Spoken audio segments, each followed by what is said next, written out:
बच्चों, नमस्ते। आज हम कक्षा 9 से 12 विषय व्याकरण उपविषय समास, द्वंद्व समास व बहुव्रीहि समास पर चर्चा करेंगे। और प्यारे बच्चों, हम पहले अव्ययभाव समास और तत्पुरुष समास के बारे में पढ़ चुके हैं। अव्ययभाव समास और जो तत्पुरुष समास था उसके भेद, अन्य भेद और उपभेद पर हमने विस्तृत रूप से चर्चा की थी। आज हम द्वंद्व समास व बहुव्रीहि समास के बारे में जानते हैं। हमारा तीसरा भेद है द्वंद्व समास। किसे कहते हैं द्वंद्व समास? जिस समस्त पद के दोनों पद प्रधान हो। जैसा कि हमने पहले वीडियो में बताया कि अव्ययभाव समास में कौन सा पद प्रधान था? पहला पद प्रधान था। और तत्पुरुष समास में कौन सा पद प्रधान था? दूसरा पद। ऐसे ही द्वंद्व समास में कौन पहला और दूसरा यानी कि दोनों पद प्रधान होते हैं। द्वंद्व समास में क्या है?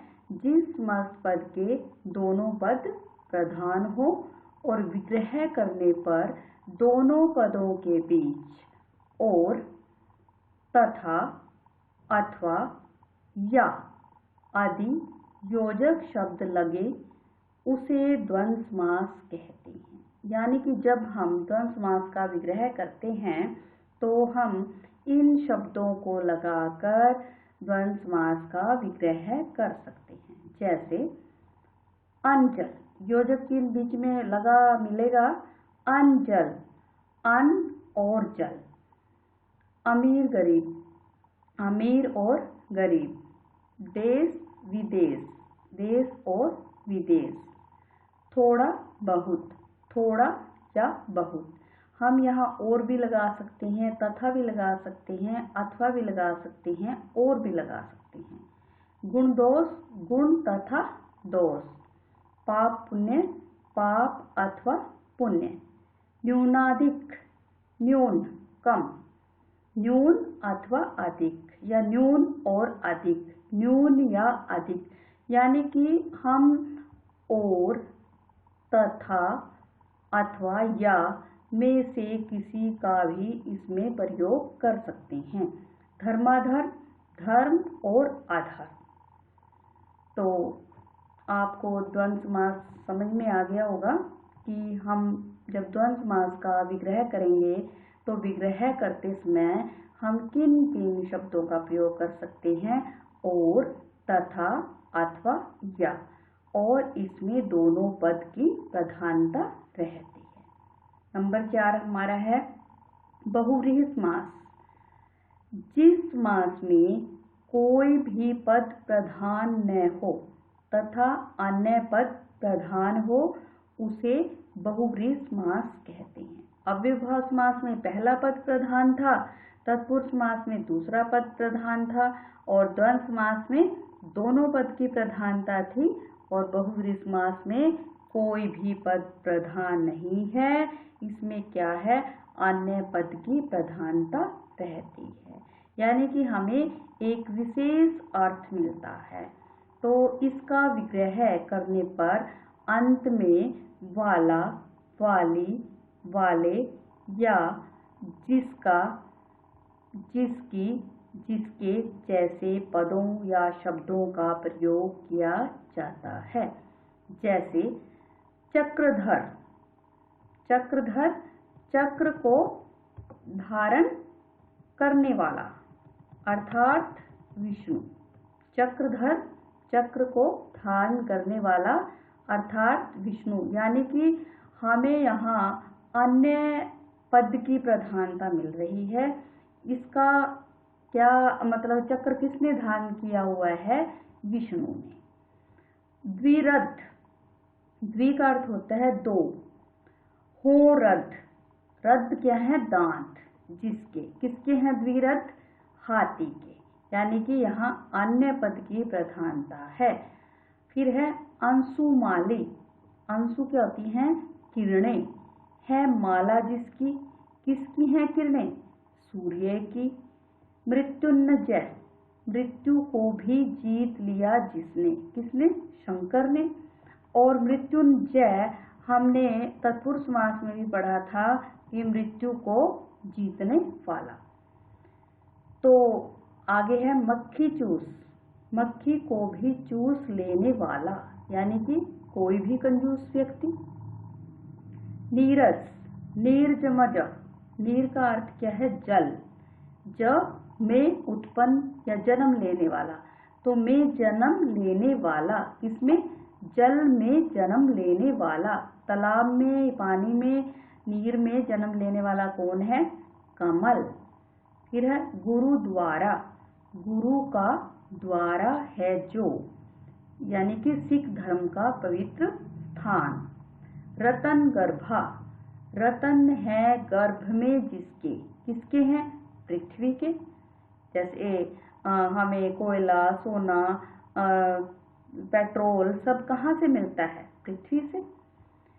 पतझड़, पत्ते झड़ते हैं जिसमें, यानी कि ऋतु। पतझड़ हमारी एक ऋतु है। जितेंद्रिय, जीत ली हैं इंद्रियां जिसने, कोई भी संयमी पुरुष।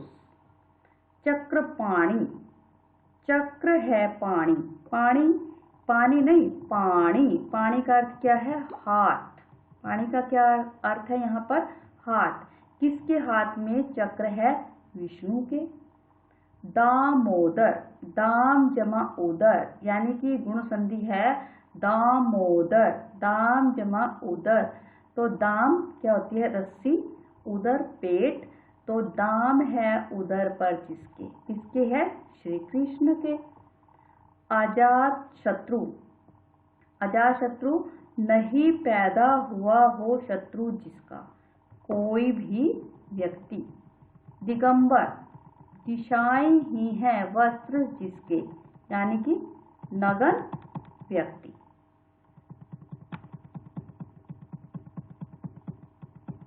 फिर है बहुव्रीहि समास एवं कर्मधारय समास में हम कैसे अंतर स्पष्ट कर सकते हैं। कई बार परीक्षा में आ जाता है कि बहुव्रीहि समास और कर्मधारय समास में अंतर स्पष्ट कीजिए।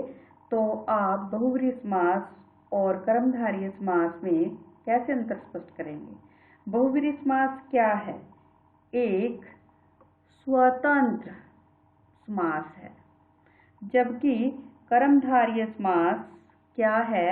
वो तत्पुरुष समास का एक भेद, उपभेद है।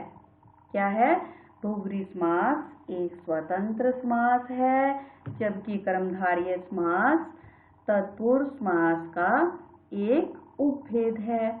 बहुत से समस्त पद, समस्त पद कौन सा होता है? जैसे ये है पीताम्बर।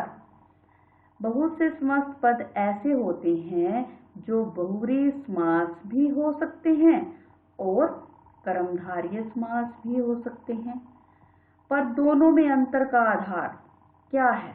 दोनों में अंतर का आधार उनकी विग्रह प्रक्रिया होती है।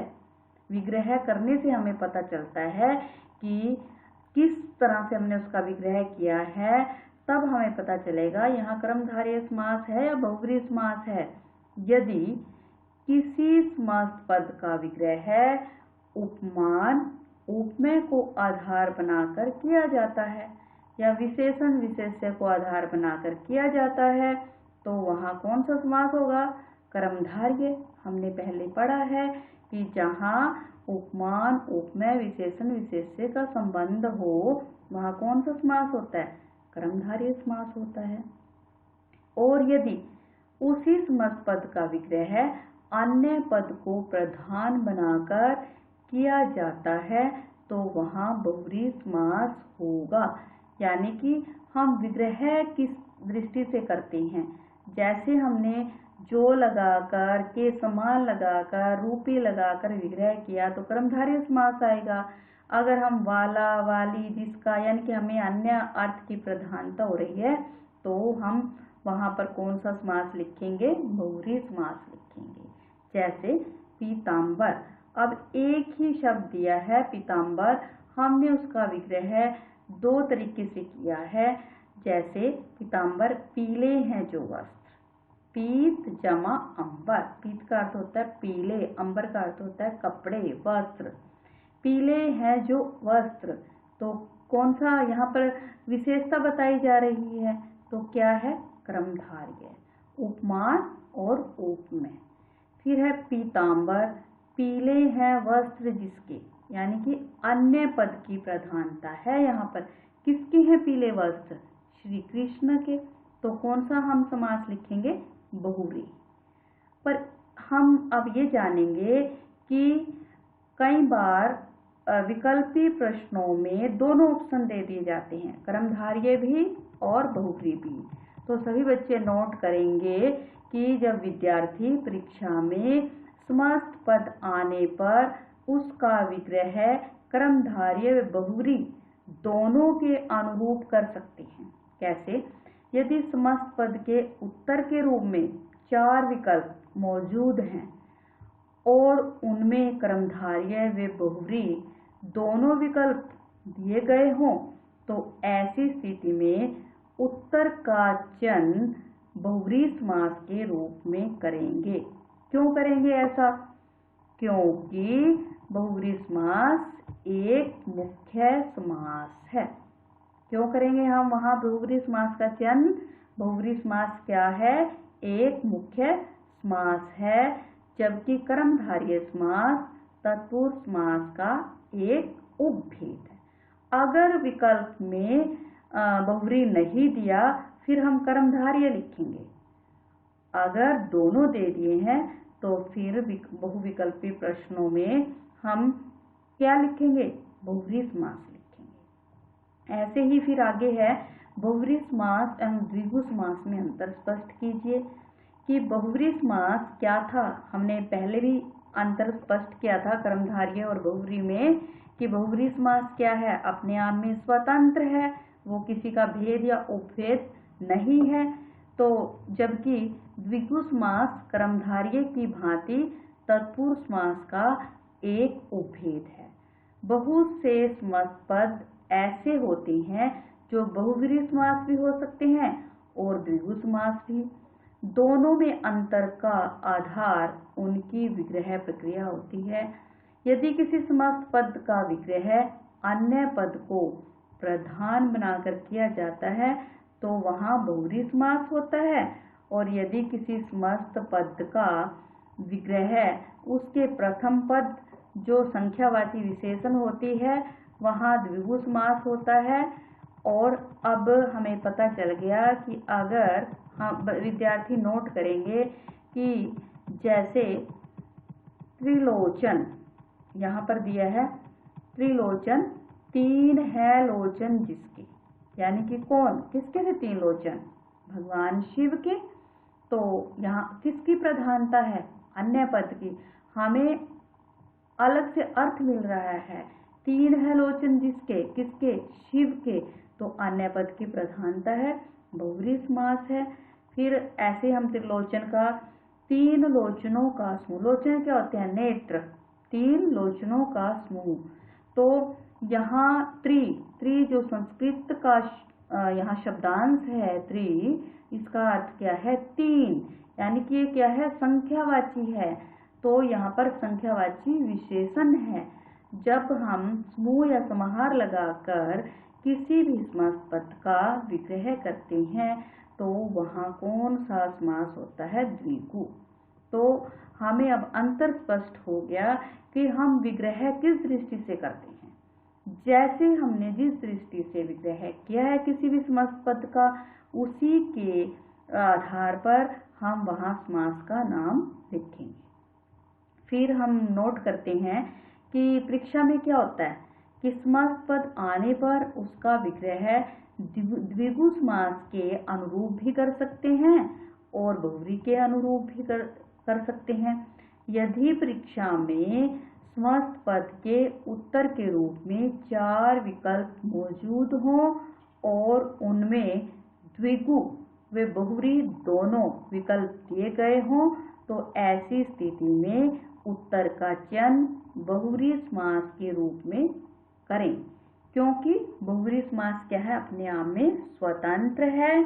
और जबकि क्या है, द्विगु समास क्या है, तत्पुरुष समास का एक उपभेद है।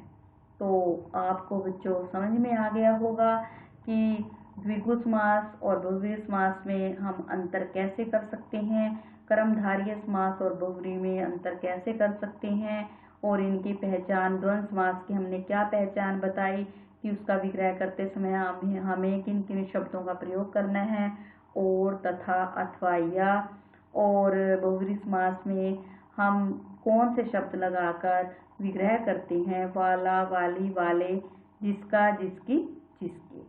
तो प्यारे बच्चों, आपको समझ में आ गया होगा। धन्यवाद।